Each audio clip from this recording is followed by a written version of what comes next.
اعلیٰ حضرت عظیم البرکت مجدد دین و ملت الشاہ احمد رضا خان فاضل بریلوی علیہ الرحمہ آپ مدینہ شریف میں حاضری کے لیے چلے گئے۔ اللہ تبارک و تعالی ہم سب کو اپنے محبوب کے در کی باقدر حاضری نصیب فرمائے۔ اعلیٰ حضرت عظیم البرکت مدینہ شریف حاضری کے لیے چلے گئے۔ یاد رکھیے ایک عام آدمی کی حاضری میں اور ایک عاشق کی حاضری میں بڑا فرق ہوتا ہے کہ کئی ایسے لوگ ہوتے ہیں جن کی حاضری مصطفیٰ کے در میں اس کو حضوری کا شرف حاصل ہو جاتا ہے، اور کئی ایسے لوگ ہوتے ہیں کہ جن کی حاضری فقط حاضری کی حد تک ہوتی ہے، اور کئی ایسے بھی لوگ ہوتے ہیں کہ جن کی حاضری کی حیثیت سوائے آنے جانے کے یا سوائے چکر لگانے کے کچھ نہیں ہوتی۔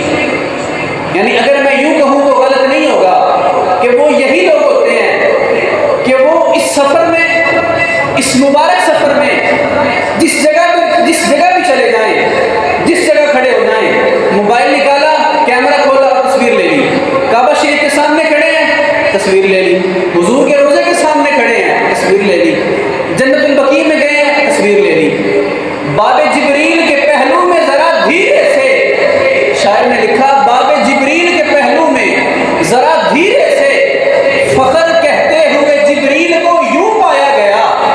اس در کا ادب شاعر نے اپنے الفاظ میں بیان کیا، فخر کہتے ہوئے جبریل کو یوں پایا گیا۔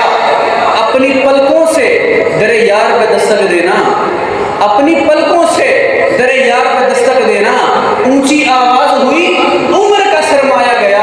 اور شاعر نے یہ موقف کہاں سے لیا؟ اللہ تبارک و تعالی نے اپنے پاک کلام میں ارشاد فرمایا، یا ایھا الذین آمنوا لا ترفعوا اصواتکم، اے ایمان والو اپنی آوازوں کو اونچا نہ کرو، فوق صوت النبی، نبی پاک صلی اللہ علیہ وسلم کی آواز سے، ولا تجہروا لہ بالقول کجہر بعضکم لبعض، اس طرح کہ جس طرح تم آپس میں گفتگو کرتے ہوئے ایک دوسرے سے آوازیں بلند کر لیتے ہو۔ اگر ہوں گی آوازیں بلند تو کیا ہوگا؟ اس کا نقصان کیا ہوگا؟ فرمایا ان تحبط اعمالکم، تمہارے اعمال ضائع ہو جائیں گے، تمہاری نیکیاں برباد ہو جائیں گی، وانتم لا تشعرون، اور تمہیں پتہ بھی نہیں چلے گا۔ اسی بات کو شاعر نے لکھا، اپنی پلکوں سے در یار کا دستک دینا، اونچی آواز ہوئی، عمر کا سرمایا گیا۔ تو کچھ لوگ ایسے ہوتے ہیں کہ جن کی حاضری کو جب وہ حضوری کا شرف حاصل ہو جاتا ہے تو اعلیٰ حضرت جو نبی پاک صلی اللہ علیہ وسلم کی بارگاہ بے کس پناہ میں حاضری کے لیے حاضر ہوئے۔ آپ وہ عظیم ہستی ہیں کہ جن کی حاضری کو حضوری کا شرف حاصل تھا، تو آپ حاضر ہوئے، خواجہ شریف کے سامنے کھڑے تھے، بلکہ پھر میر علی شاہ صاحب رحمۃ اللہ تعالیٰ علیہ آپ بھی تو نبی پاک صلی اللہ علیہ وسلم کی بارگاہ میں حاضری کے لیے حاضر ہوئے، اور جب مصطفیٰ کے در پہ حاضر ہوئے تو قسمت جاگ اٹھی اور مصطفیٰ کا دیدار نصیب ہوا۔ تو جب پیر میر علی شاہ صاحب رحمۃ اللہ تعالیٰ علیہ نے مصطفیٰ کی زیارت کی تو پھر بے ساختہ کیا ارشاد فرمایا؟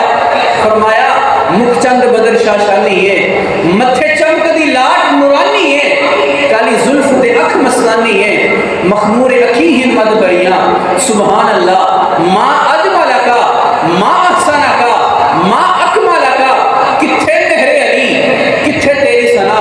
خود کو مخاطب کر کے جب مصطفیٰ کا دیدار کیا، جب مصطفیٰ کو دیکھ لیا، اپنے دل کی آنکھوں سے مصطفیٰ کی زیارت کر لی، تو خود کو مخاطب کر کے کہنے لگے کتھے مہر علی، کتھے تیری ثنا، گستاخ اکھیاں کتھے جا لڑیاں، خود کو مخاطب کر کے کہنے لگے۔ اور یہ اس وقت ہوتا ہے، یہ باتیں ایسے وقت میں ہوتی ہیں کہ جب حاضری کو حضوری کا شرف حاصل ہو جاتا ہے۔ ہمارے اس چینل کو سبسکرائب بھی کریں، اس کے ساتھ ساتھ بیل آئیکن کو ضرور دبائیں تاکہ ہر آنے والی ویڈیو کا نوٹیفیکیشن آپ کو تک پہنچ سکے۔ اس کے علاوہ ویڈیو کو لائک بھی کریں اور کمنٹ بھی کریں اس پر۔